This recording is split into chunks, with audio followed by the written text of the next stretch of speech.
রয়েছি আপনাদের সঙ্গে। এই মুহূর্তে আমি রয়েছি নিমতৌরিতে। একদম তমলুক লোকসভা কেন্দ্রের বাম প্রার্থী সায়ন বন্দ্যোপাধ্যায় সারাদিন ধরে জনসংযোগ করছেন, আর মানুষের রুটি রুজি, শিল্প, কর্মসংস্থান এই সমস্ত ইস্যুকে সামনে রেখেই তিনি মানুষের ঘরে যাচ্ছেন, জনসংযোগ করছেন, প্রচার কর্মসূচি সারছেন। কি কি রয়েছে তার ইস্যুতে? অনেক প্রশ্ন, অনেক উত্তর। আজ NKTV বাংলা সফর সঙ্গী তমলুক লোকসভা কেন্দ্রের বাম প্রার্থী সায়ন বন্দ্যোপাধ্যায়ের। আসুন আমার সঙ্গে।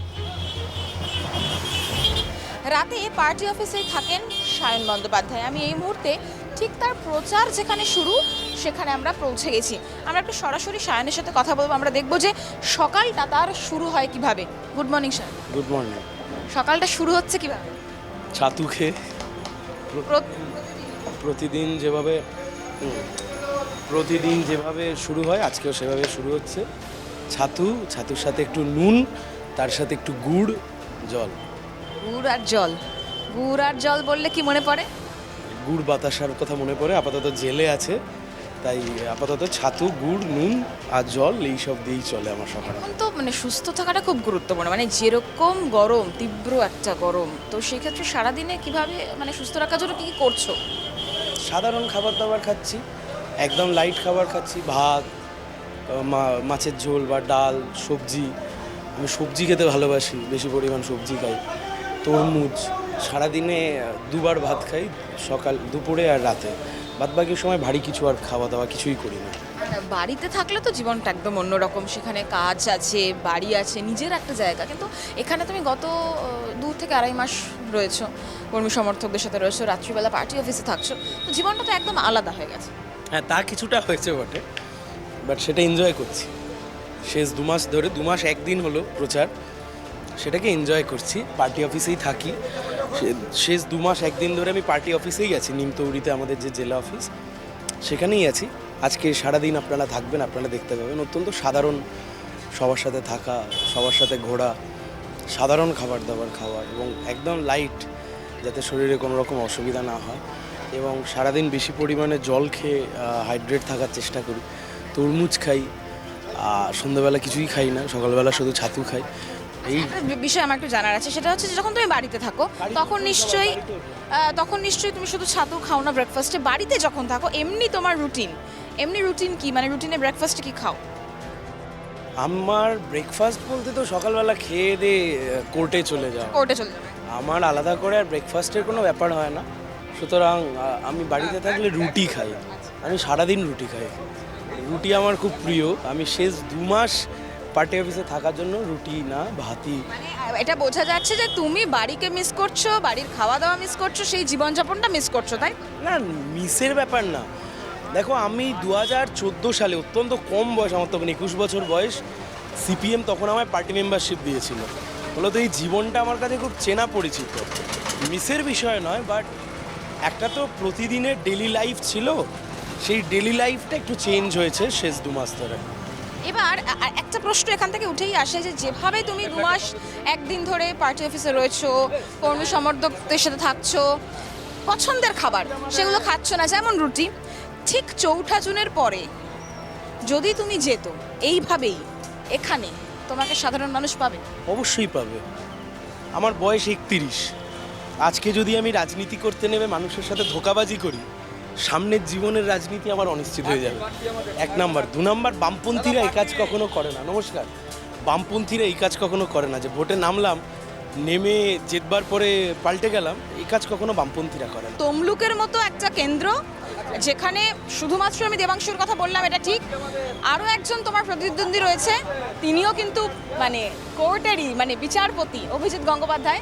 তোমার মোটামুটি একই প্রফেশন, সেক্ষেত্রে লড়াইটা কি খুব কঠিন মনে হচ্ছে?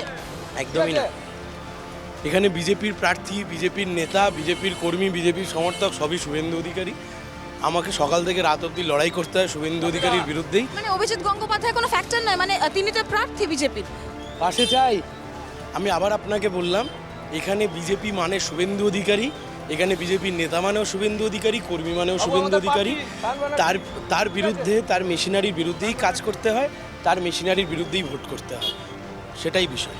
সারা দিন আমরা থাকবো সায়নের সফর সঙ্গী। আমরা দেখব যে কিভাবে ভোটের আবহে তিনি তার সারা দিনটা কাটাচ্ছেন। ইয়ং জেনারেশন পাশে চাই।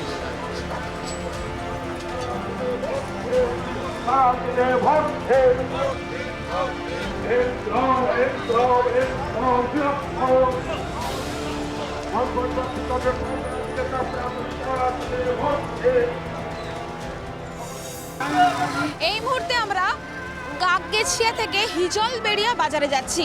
দেখা যাচ্ছে কর্মী সমর্থকদের সঙ্গে তমলুক লোকসভা কেন্দ্রের বাম প্রার্থী সায়ন বন্দ্যোপাধ্যায় তিনি হুটখোলা জিপে প্রচার কর্মসূচি শুরু করেছেন। প্রথমে পায়ে হেঁটে, তারপর এই যে তীব্র একটা গরম, যেখানে তাপমাত্রার পারদ ঊর্ধ্বমুখী, সেইখানে একদম হুটখোলা জিপে তমলুক লোকসভা কেন্দ্রের বাম প্রার্থী সায়ন বন্দ্যোপাধ্যায় এগিয়ে চলেছেন প্রচারের উদ্দেশ্যে। অনেকগুলো ইস্যু রয়েছে, আমি সকালেই বলছিলাম যে রুটি রুজি, কর্মসংস্থান, শিল্প সবটাই রয়েছেন, কিন্তু মানুষকে তিনি কি বলছেন, মানুষের কাছে তিনি গিয়ে কি কি জানছেন অসুবিধার কথা, আমরা সেটাই দেখার চেষ্টা করব। আমরা সরাসরি এরপরে কথা বলবো সায়নের সঙ্গে।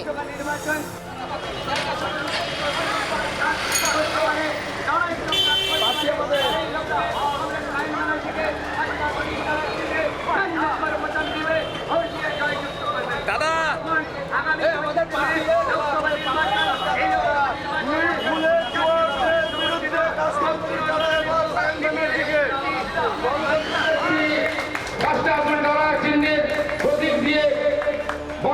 আপনারা যাকে বেশি সংখ্যায় ভোট দেবেন সে জিতবে।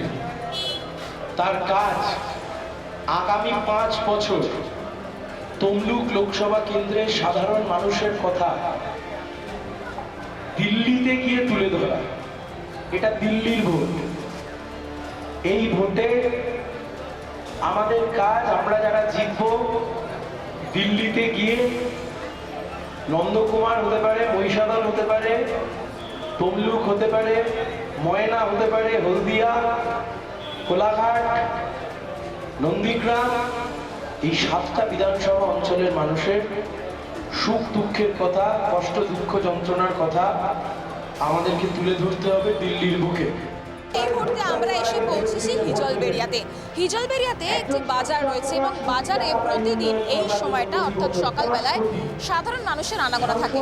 এই মুহূর্তে পথসভা করছেন সায়ন বন্দ্যোপাধ্যায়, এরপরে আরও পথসভা রয়েছে, কিন্তু পুরোটাই প্রচারের ফাঁকে ফাঁকে, অর্থাৎ প্রচার করতে করতে তিনি এক একটা জায়গায় দাঁড়াবেন, দাঁড়িয়ে জনসংযোগ কর্মসূচি করবেন। ভোট আসে, ভোট যায়, সাধারণ মানুষ কি পায় বা কি পেয়েছে, তমলুক লোকসভা কেন্দ্রে গত 5 বছরে কি কি উন্নয়ন হয়েছে, কি কি বাকি রয়েছে, আমরা সরাসরি কথা বলবো সাধারণ মানুষের সঙ্গে। আসুন। আমরা সাধারণ মানুষ তো বলির মাঠা, ভোট দেবো, রাজা তৈরি করব, রাজা চুরি করবে, চলে যাবে। এই তো জিওগ্রাফিতে এমএফিল বিএড করা, এই তো ওই আচ্ছা, এই তো অ্যাকাউন্টেন্সিতে অনার্স, দিল্লি বোর্ডের ছাত্র, বেকার। দিদি বলছে চপ দোকান করতে, বলছে চপ দোকান করো, চপ নাই করে আমি ভুসি মাল করছি আর কি।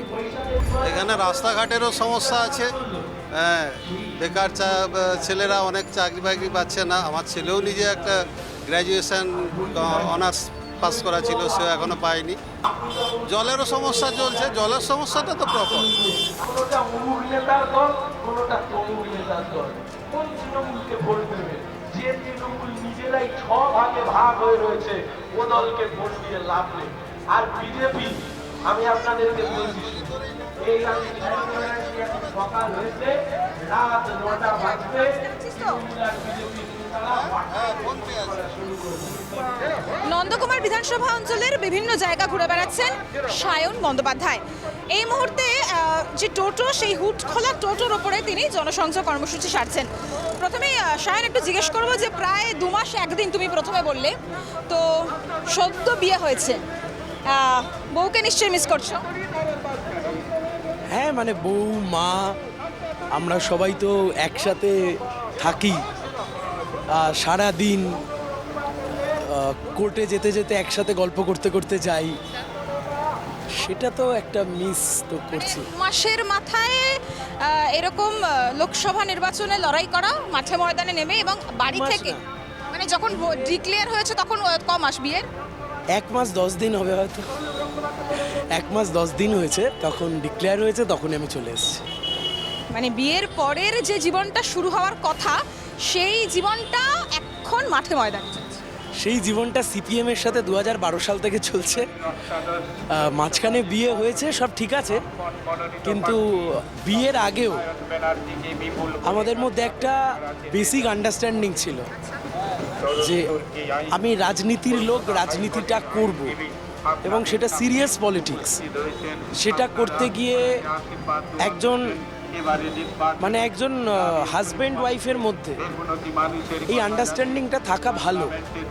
তার কারণ দেখো, আমরা যারা রাজনীতি করি আমাদের কোনো সময়ের ঠিক ঠিকানা থাকে না। আমরা কে কবে পরিবারের সাথে বসে রাত্রিবেলা খেতে বসি একসাথে আমাদের খুব একটা মনে পড়ে না। পাশে চাই একদম আমাদের মনে পড়ে না। একটু পরিবারের সাথে ঘুরতে যাওয়া, সিনেমা দেখতে যাওয়া, একটু সময় কাটানো, সেগুলোর কোনোটাই যারা আমরা খুব সিরিয়াস রাজনীতির মধ্যে থাকি এগুলো হয় না, এগুলো কম্প্রোমাইজ করতে হয়।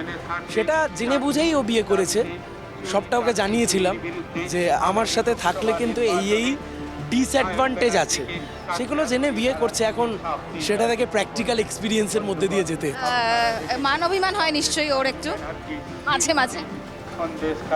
হ্যাঁ, মানে হয়, হয়তো প্রকাশ করতে পারে না, কারণ এটা মানে আমাদের মধ্যে একদম ওপেন করা বিষয় যে এটা হতো এবং এটা আজ নয় তো কাল হতো হয়তো। সেটা ভোটে দাঁড়ানোর জন্য নয়, সেটা সারা বছর আমরা যে হেকটিক স্কেডিউলের মধ্যে যাই সেখানে এই সন্ধেবেলা একটু সময় কাটানো, রাত্রিবেলা একটু সময় কাটানো বা ইত্যাদি ইত্যাদি, সেটা আমাদের পক্ষে সম্ভব নয়। বলো তো, সেটা তো একটু মান অভিমান হওয়া স্বাভাবিক। আচ্ছা, তমলুক লোকসভা কেন্দ্রের মধ্যে নন্দীগ্রাম একটা অত্যন্ত গুরুত্বপূর্ণ জায়গা। নন্দীগ্রামের সময় তোমার কিরকম বয়স ছিল, কত ছোট ছিল? নন্দীগ্রাম যখন হচ্ছে তখন আমি মাধ্যমিকের ছাত্র ছিলাম। সেই সময় মমতা ব্যানার্জি একটা শিলা পুঁতেছিল, বলেছিল নন্দীগ্রামে রেল লাইন হবে। আমি মাধ্যমিকের ছাত্র থেকে আজকে আইনজীবী হয়ে ভোটে দাঁড়িয়ে গেলাম, সেই নন্দীগ্রামের বুকে আজ অব্দি আর রেল এলো না। পাশে চাই। হ্যাঁ, ফলত নন্দীগ্রামের মানুষ বঞ্চিত হয়েছে, বিশ্বাসঘাতকতা করেছে নন্দীগ্রামের মানুষের সাথে, মানুষকে ভুল বোঝানো হয়েছিল।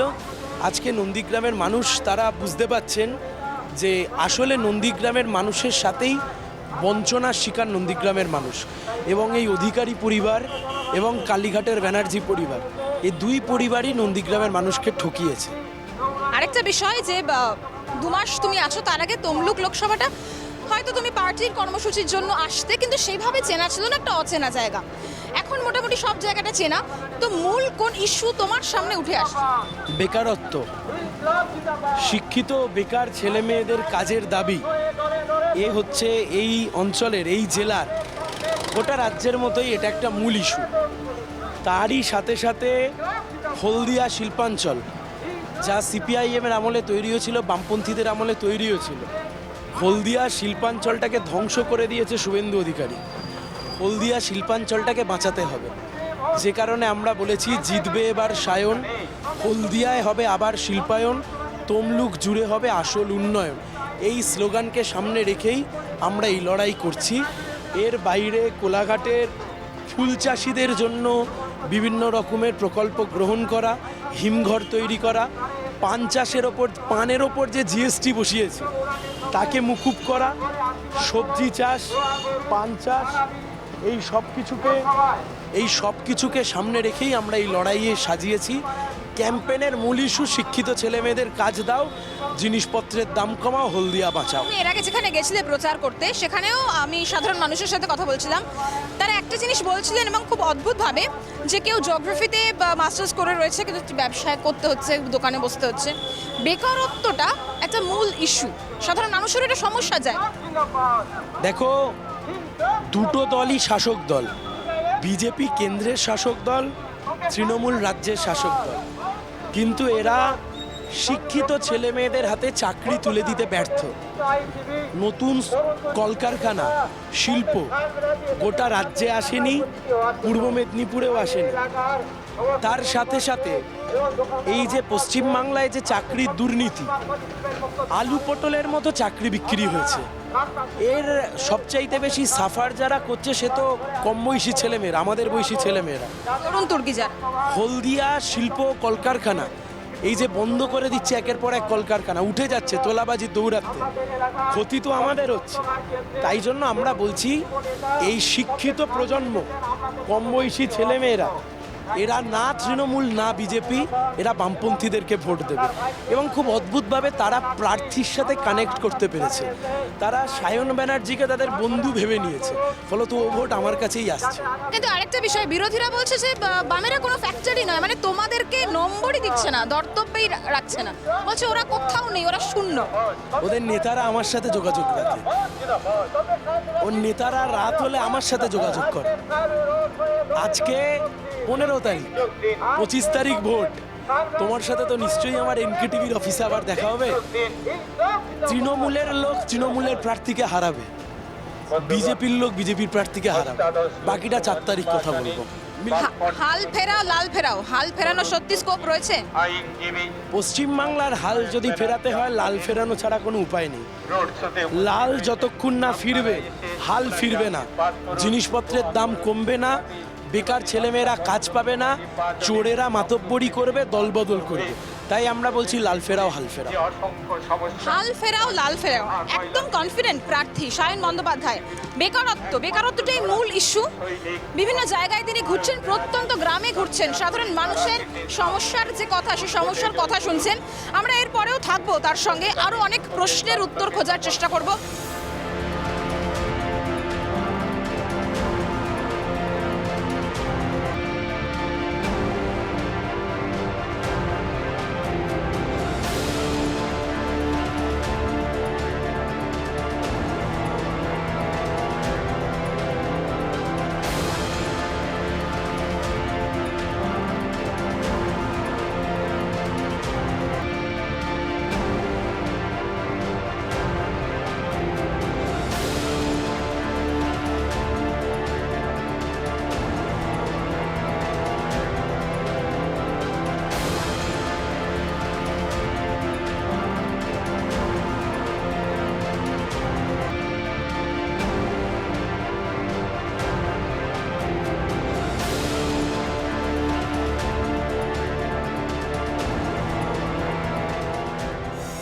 প্রথমে এসে তুমি বার্তা দিলে তোমার আইনজীবী বন্ধুদের, কি বার্তা দিলে? পাশে থাকবার বার্তা দিলাম। তারা যদি পাশে থাকেন, তাদের পরিবার, তাদের আইনজীবীদের পরিবার, ল ক্লার্ক, তাদের যা মক্কেল রয়েছেন, তারা যদি পাশে থাকেন, আমি এই কথাই বললাম, আগামী দিনে আপনারাও যখন দেখবেন আপনাদের কোনো এক জুনিয়র আইনজীবী সায়ন ব্যানার্জি পার্লামেন্টে দাঁড়িয়ে তমলুকের কথা বলছে, আপনারা গর্ববোধ করবেন। তুমি তোমার প্রতিদ্বন্দ্বী যিনি অভিজিৎ গঙ্গোপাধ্যায়, তার একটি রায় নিয়ে কথা বললে, কি উদাহরণ দিলে, কি বোঝাতে চাইলে? এটাই বোঝাতে চাইলাম, বিচারপতিদের রাজনীতির প্রতি ঝুঁকে যাওয়া আসলে বিচার ব্যবস্থার প্রতি মানুষের অনাস্থা প্রকাশ করছে। আজ বাদে কাল যারা বিচার চাইতে আদালতে যাবে, তাদের মনে কি থাকবে যে অমুক বিচারপতি আমার পক্ষে রায় দিলেন না, মানে অমুক বিচারপতি অমুকের সাথে যুক্ত বা তমুক দলের সাথে যুক্ত। এটা হয়ে আসলে মানুষের কাছে খারাপ বার্তা গেছে বলেই আমরা মনে করছি। এখানে অসুবিধা রয়েছে কিছু, তোমাকে বললো এই হ্যাঁ, বিভিন্ন টয়লেটের অসুবিধা রয়েছে, লিটিগেন্টস যারা আসেন তাদের টয়লেটের অসুবিধা রয়েছে, ল ক্লার্ক যারা আসেন তাদের বসবার ক্ষেত্রে একটা অসুবিধা রয়েছে। সবগুলো শুনলাম, অ্যাড্রেস করবার চেষ্টা করি। একদমই, ফলে জনসংযোগের নানান মাধ্যম হয়। প্রান্তিক মানুষ যেরকম রয়েছেন গ্রামের, ঠিক সেরকম বিভিন্ন জায়গায়, অর্থাৎ হলদিয়া টাউনেও সায়ন গেছে, সেখানেও সাধারণ মানুষের সাথে কথা বলেছে। আর এবার একদম বার অ্যাসোসিয়েশনে আইনজীবী বন্ধুদের সঙ্গে জনসংযোগ সারলেন সায়ন বন্দ্যোপাধ্যায়। বিরতি মানে ভাত খাওয়ার বিরতি, সেটাও সায়ন নিতে চাইছিল না। মানে কোনো রকমে খেয়ে আবার দ্বিতীয়ার্ধের যে প্রচার, সেই প্রচার শুরু করবে। এক গ্লাস ছাতু খেয়ে সারাদিন এভাবে, মানে দুপুর অব্দি টানা যায়, এটা সম্ভব? দিতে পায় না। রাজনীতি একটা নেশার মতো। কিন্তু পেটে খিদে থাকলে রাজনীতি মানে করবে কি করে? মনেই হয় না। শোনো, আমি জানি না এটা বললে বিতর্ক, তুমি খেতে খেতে কথা বলো, আমি তোমায় এটা বললে বিতর্ক হতে পারে। আমি মাঝে 3 দিন স্নান করতে ভুলে গেছিলাম, অনেস্টলি বলছি। ছোটোবেলা থেকে আর কি এত বই পড়েছি, নেতাজি সুভাষচন্দ্র বসু, ভগৎ সিং, চে গেভারা, ফিদেল কাস্ট্রো। আমার কখনো মনে হয়নি, আমাদের মনে হয়েছে যে একজন বিপ্লব করতে গেছে, গিয়ে এখন ভাববে যে আমি কখন স্নান করবো, কখন খাবো। বিপ্লব করতে গেছি জিতবার জন্য, তাহলে জিততে হবে। তো সেটাই এখানেও প্রযোজ্য। এখানে বিপ্লব নেই, এখানে গণতন্ত্রের লড়াই আছে। তুমি খেতে খেতে বললে যে হেঁচকি ওঠার, মানে এতবার শুভেন্দু অধিকারী তোমার নাম নেয়, তুমি খেতে খেতে হেঁচকি খাবে। কিন্তু অভিজিৎ গঙ্গোপাধ্যায় তোমার প্রতিদ্বন্দ্বী, তিনি তোমাকে এখন বলছেন মূল প্রতিদ্বন্দ্বী, মানে বেরোলে সিপিএমের মিছিল, লাল পতাকা। কোথাও মনে হচ্ছে যে যদিও বিরোধীরা বলছে সিপিএম কোথাও নেই, পুরো শূন্য ফাঁকা, তবুও কি একটুখানি স্বস্তি? না না, এতে আমার স্বস্তির কোনো কথা নেই। দেখুন, কথা খুব পরিষ্কার। আমার লড়াই কোনো ব্যক্তি সায়ন ব্যানার্জির লড়াই নয়। আমি লড়াই করছি হলদিয়াটাকে বাঁচানোর জন্য। আমি লড়াই করছি শিল্প কর্মসংস্থানের জন্য, যাতে শিক্ষিত ছেলেমেয়েরা কাজ পায়, জিনিসপত্রের দাম কমে, এবং একজন যোগ্য সাংসদ হিসেবে যাতে আমি দিল্লিতে গিয়ে এখানের মানুষের কথা তুলে ধরতে পারি।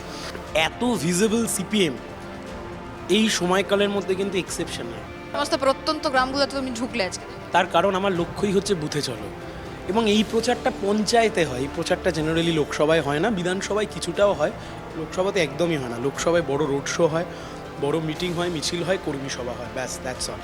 কিন্তু আমার প্রথম থেকেই কথা ছিল, পার্টিকেও বলেছিলাম, পার্টিও বলেছিল যে আমরা বুথে যাওয়ার চেষ্টা করব, প্রার্থী বুথে যাওয়ার চেষ্টা করবে, সেটাই আমরা করছি।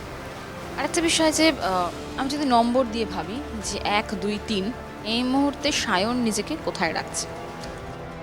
আমি এইসব নাম্বারিংয়ে বিশ্বাস করি না। আমি এটুকু জানি, প্রচারে এখনও অবধি সিপিএম এগিয়ে, এখনও। এবং যে কোনো পলিটিক্যাল পার্টির কাছে ক্যামেরা বন্ধ করে তুমি যদি গিয়ে কথা বলো, সে সিপিএমের প্রার্থী নিয়ে বা বামপন্থীদের প্রার্থী নিয়ে একটা কোনো বাজে মন্তব্য করার স্কোপ পাবে না। উল্টে ভালো কিছুই বলবে, যে না ভালো বলে, মানুষের সাথে মিশতে পারে, ইত্যাদি ইত্যাদি, প্রার্থী হিসেবে এগিয়ে আছে, মানে যেগুলো আমি শুনেছি বলছি। ও যোগ্য প্রার্থী, ও প্রচারটা করছে। হলো তো কে 1, 2, 3 হবে 4 তারিখের গল্প। কিন্তু আপাতত লড়াইয়ের ময়দানে আমি যে একে আছি এটুকু কনফার্ম। সিপিআইএমের মতো রেজিমেন্টেড পার্টি আমাকে পার্টি মেম্বারশিপ দিয়েছে 2014 সালে। এসএফআই আমাকে জেলা কমিটির সদস্য বানিয়েছে 2012 সালে। আমি খুব ছোটোবেলা থেকে রাজনীতির সাথে যুক্ত, এলাকায় ভোট করানো। এবং আপনি যদি আমাকে বলেন যে সিপিএমের একদম জুতো পাট থেকে একদম চণ্ডীপাট থেকে জুতো সেলাই, আমি সব জানি। শেষবার পার্টি আমাকে যেখানে পঞ্চায়েতের ভোট করানোর দায়িত্ব দিয়েছিল, সেইখানে আমরা 30 বছর জিতেনি। 30 বছর সিপিআইএমের ভরা বাজারে কোনোদিন সিপিএম জেতেনি। জিতেছি এবার 75 ভোটে জিতেছি। সেখানে 45% পঞ্চায়েতের আমাদের ভোট এসছে এই বাজারে। আমি যদি বলি যে 5টা ইস্যু, মানে সামনে, সকলের সামনে সাধারণ মানুষ যারা সকাল আজকে বলছিল যে বেকারত্ব হচ্ছে মেইন ইস্যু, আমি বেকারত্বের সাথে যদি আরও 4টি ইস্যু ধরি, এই মুহূর্তে তোমার মাথায় কোনটা কোনটা আসছে? চট করে যদি জিজ্ঞেস করি। নিত্য প্রয়োজনীয় জিনিস, চাল, ডাল, আলু, পেট্রোল, ডিজেল, রান্নার গ্যাস, ইলেকট্রিসিটি দাম কমাতে হবে 1, 2, বেকার ছেলেমেয়েদেরকে কাজের ব্যবস্থা করতে হবে 3, হলদিয়া শিল্পাঞ্চলকে রিভাইভ করতে হবে। আমরা যে কারণে বলেছি জিতবে এবার সায়ন, হলদিয়ায় হবে আবার শিল্পায়ন, তমলুক জুড়ে হবে আসল উন্নয়ন। 4 নাম্বার, গোটা পশ্চিমবাংলাটা চোর চিটিংবাজদের একটা বদ্ধভূমিতে পরিণত হচ্ছে, মানে প্রশাসনিক ক্ষেত্রে।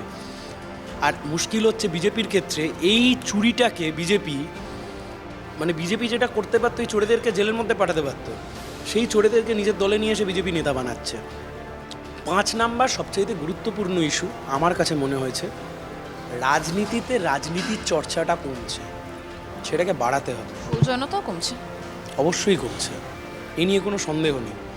কিন্তু আবার এটাও ঠিক, আমি যদি রাস্তার ধারে দাঁড়িয়ে এখন কাউকে সৌজন্য দেখাই, তোমরাই খবর করবে যে অমুক আর অমুক দল হাত মেলামেলি করিয়েছে। ফলত সব দিকে ভালো খবর যে সৌজন্য। আমার কমরেডরা তার হাতেই, সেই দলের হাতে যখন মার খাচ্ছে, সে যখন দেখছে আমার নেতা ওখানে গদগদ হচ্ছে, সেটা নেগেটিভ যায়। তবে এটুকু বলতে পারি, আগে কেউ বলছিল যে বামের ভোট রামে গেছে, কোনো কিছু আর থাকবে না এবার। আগের দিন প্রচারে বেরিয়েছিলাম, বিজেপির লোকজন দেখলাম কোলাঘাটে হাত মেলানোর জন্য এগিয়ে এলো, সে ছবিও আছে, সে চাইলে আমি তোমাদেরকে দিতে পারি। সব ভোট নিয়ে নেব, মানুষ ভালোবেসে দেবে, নিয়ে নেব। বামেরা আর কোথাও নেই, শূন্য, এইটা তুমি এবার এখানে, এটার ইতি হবে, এটাই বলছো। তমলুক লোকসভা জুড়ে ঐতিহাসিক ফলাফলের সামনে দাঁড়িয়ে আছি আমরা। এই তমলুক থেকেই সিপিএমের পতন শুরু হয়েছিল 2009 সাল। 2008 সালে আমরা পূর্ব মেদিনীপুর জেলা পরিষদ হারলাম, 2009 সালে আমরা তমলুক হারলাম, কাঁথি হারলাম। এই তমলুক থেকে সিপিএম ঘুরবে। শুধু তমলুক না, আরও অন্যান্য অনেক জায়গা আছে সেখানে আমরা জিতবো, তার মধ্যে তমলুক একটা অন্যতম। আজ থেকে কিছু মাস আগে বিজেপি বলছিল 3 লাখ ভোটে জিতবো, তৃণমূল বলছিল 1.5 লাখ ভোটে জিতবো। আজকে কেউ আর বলছে না। বিজেপির কাছে মানুষ এক্সপেক্ট করেছিল যে এরা অন্তত নতুন কিছু বলবে, এরা যা করছে তুই চোর, ও ডাকাত, তুমি আরও বড় চোর, ও আরও বড় চোর। এতে মানুষের উন্নয়ন হতে পারে না, তো মানুষের তো কোনো ভালো কিছু হতে পারে না। আমরা থাকবো দ্বিতীয়ার্ধের প্রচারে, আমরা দেখব যে পরবর্তীতে দ্বিতীয়ার্ধে তার কী কী কর্মসূচি রয়েছে। 24 সালের লোকসভা নির্বাচনে একসাথে চাকরির জন্য, কাজের জন্য, জিনিসের দাম কমানোর জন্য, শান্তির জন্য, শৃঙ্খলার জন্য, নিজের ধর্ম যাতে আপনি নিজের অধিকার রক্ষা করতে পারেন তার জন্য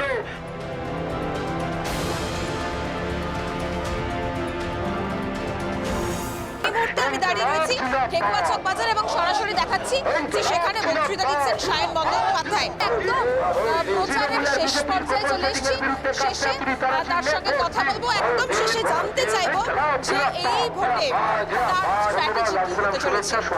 সকাল থেকে আমি যেটা দেখছি যে বিভিন্ন জায়গায় গিয়ে শুভেন্দু অধিকারী, অর্থাৎ অধিকারী গড় শুভেন্দু অধিকারী, এই নামটা তোমার মুখে বারবার, এটা কি কোথাও চিন্তার কারণ সায়ন বন্দ্যোপাধ্যায়? না, উনি আমার প্রতিপক্ষ, চিন্তার কারণের কি আছে? এটার অধিকারী গড় হবে না, এটা কোনো রাজনৈতিক নেতার গড়ও হবে না, এটা হচ্ছে সাধারণ মানুষের গড় হবে। সেই জন্যই এই লড়াই করছি, কোনো চিন্তার কারণ নেই। বিন্দাস মুডে আছি, একদম আনন্দের সাথে প্রচার করছি। এতবার সারাদিন ধরে যে অভিজিৎ গঙ্গোপাধ্যায়, যে আসলে তোমার প্রতিদ্বন্দ্বী, তার নাম না নিয়ে শুভেন্দু অধিকারী কেন? উনি প্রতিদ্বন্দ্বী আমার, আমি ওনার বিরুদ্ধে ভোট করছি, তাই জন্য।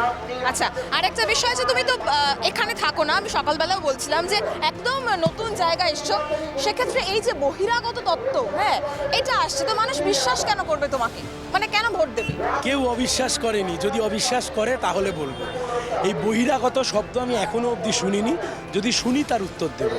গোটা বাংলা জুড়ে লড়াই।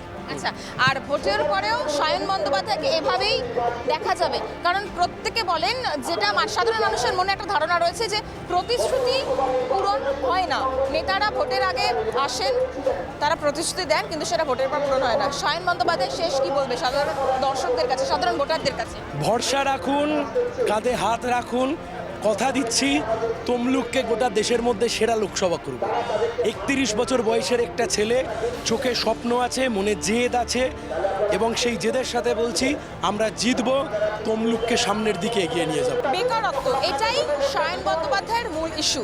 বেকারত্ব ছাড়াও অনেক ইস্যু রয়েছে, তবে চাকরি, রুটি রুজি, এই সমস্ত বিষয়কেই বেশি করে গুরুত্ব দিচ্ছেন প্রচারে সায়ন বন্দ্যোপাধ্যায়, এবং সবথেকে বড় প্রতিদ্বন্দ্বী হচ্ছেন শুভেন্দু অধিকারী।